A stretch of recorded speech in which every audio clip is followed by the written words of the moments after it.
Hey, what's up, Street Talks? Eric from the Eric Street Photography blog. So I wanted to just give you some practical tips if you're a beginner in photography, or if you're just kind of starting off, or if you just want to kind of refresh your mind. Here's some tips that I personally wish that I knew if I started photography all over again. So first and foremost, I think this is so funny, is that when we're a beginner, we strive to become more pro, we want to get exhibitions, become famous, make money, travel the world, blah, blah. And actually, like, I could say that I've accomplished all of these different things, and actually what ends up happening is the more experience you get, the less enthusiastic and passionate you end up becoming about photography. So it seems the optimal strategy actually is, how can you remain optimistic, positive, inspired in your photography without letting these certain notions of success kind of get in your way? And so I think one of the big tips I would give in photography is, honestly, the iPhone is probably the best camera in my opinion. I really like to use this app called the Huji camera app, Huji. And essentially, I think the reason why shooting with a smartphone or an iPhone or whatever is good is that it's always with you.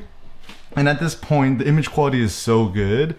And I think if you just look at most people, they're always shooting with the iPhone. And the only reason the iPhone is not seen as legitimate is it's honestly a lot of pro photographers trying to differentiate themselves from other photographers by trying to brag by how big their camera size is. It's kind of like when you see guys who have these huge trucks, or even guys with these really expensive sports cars. Sometimes they're trying to hide something. Let's keep that between me and you. So I know even for myself, starting off, I had a little Canon PowerShot SD600. This is before the iPhone camera even existed. But if I started all over again and just had an iPhone, I'm like, man, I would just stick with that. The great thing with shooting with the iPhone is that you could shoot, you could quickly select your photos, you could post-process it however much there is. And even, I think it's Ben Horowitz who says, like, oh no, it's Mark Andreessen, the guy who, one of the tech Silicon Valley dudes, who said that software is eating the world, which means the future of photography is certainly going to be more about software rather than hardware, because we've kind of hit this upper limit in terms of physics in photography.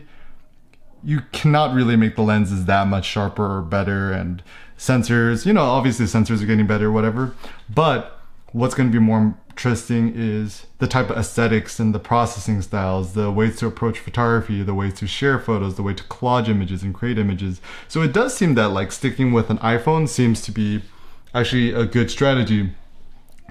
And so that just means perhaps just buy the newest iPhone you could afford. I'm personally just shooting with an old iPhone 6s Plus I inherited from a friend, and it seems like that actually works quite well.